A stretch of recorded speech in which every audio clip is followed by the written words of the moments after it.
Bonjour à tous et bienvenue dans cette vidéo où on va parler d'impôts, de taxes.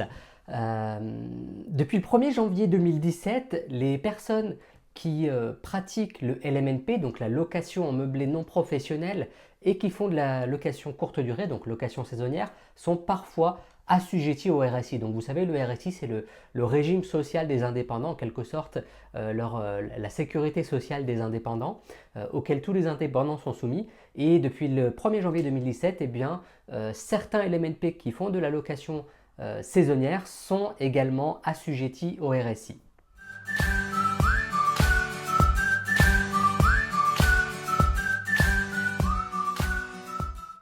Alors pour savoir si vous êtes oui ou non assujetti au RSI, eh bien, il y a plusieurs critères à valider.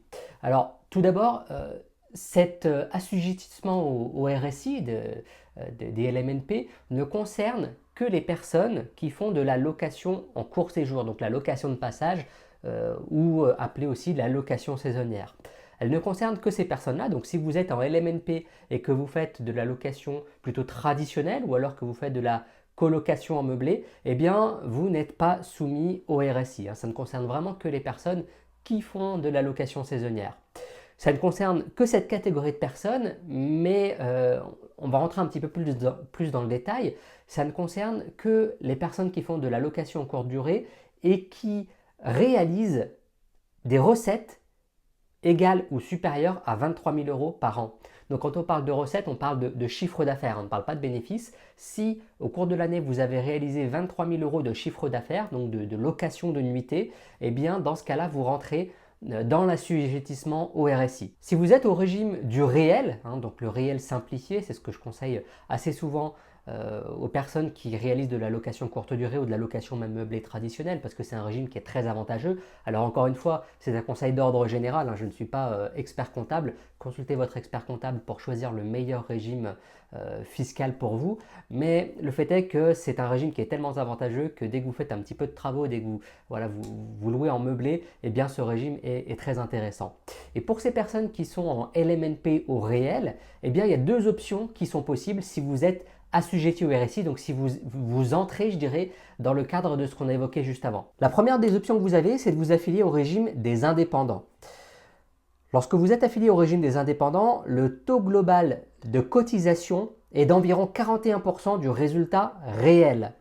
Donc ce taux en fait s'applique après déduction des charges et de l'amortissement. Et si vous n'avez pas de revenu, si vous avez un revenu réel BIC qui est égal à 0 ou déficitaire, ce qui arrive assez souvent lorsqu'on est en LMNP au réel, ou alors si vous avez de faibles revenus, donc inférieurs à 4 569 euros, eh bien il y a une cotisation minimale de 1 104 euros pour l'année 2018. C'est-à-dire que sur l'année 2018, si eh bien vous n'avez pas de revenus réels BIC, ou alors si vous avez de faibles revenus, donc inférieurs à 4 569 euros, vous aurez un forfait à régler, une cotisation minimale de 1 104 euros. La cotisation minimale aussi, il faut le savoir, elle permet de valider 3 trimestres de retraite. Donc ça, c'était pour la première option. Maintenant, vous avez aussi une seconde option. La seconde option, c'est d'opter pour le régime général. Donc les loueurs en meublé de tourisme qui dépassent 23 000 euros de recettes annuelles ont le choix d'opter pour le régime général, mais il ne sera pas forcément plus avantageux.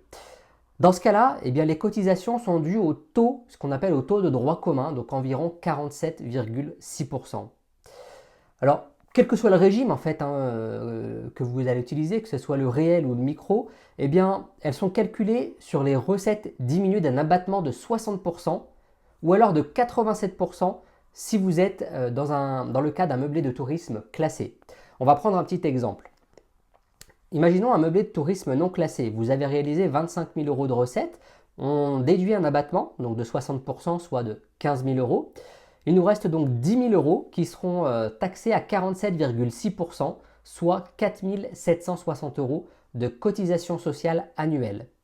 Maintenant, un autre exemple. Si vous êtes meublé de tourisme classé, eh bien, dans le même cas, si vous avez réalisé aussi 25 000 euros de recettes, on va déduire un abattement de 87%, soit 21 750 euros. ce qui fera une base taxable de 3 250 euros. Donc 3 250 euros x 47,6%. Vous aurez donc 1 547 euros de cotisation sociale annuelle à régler.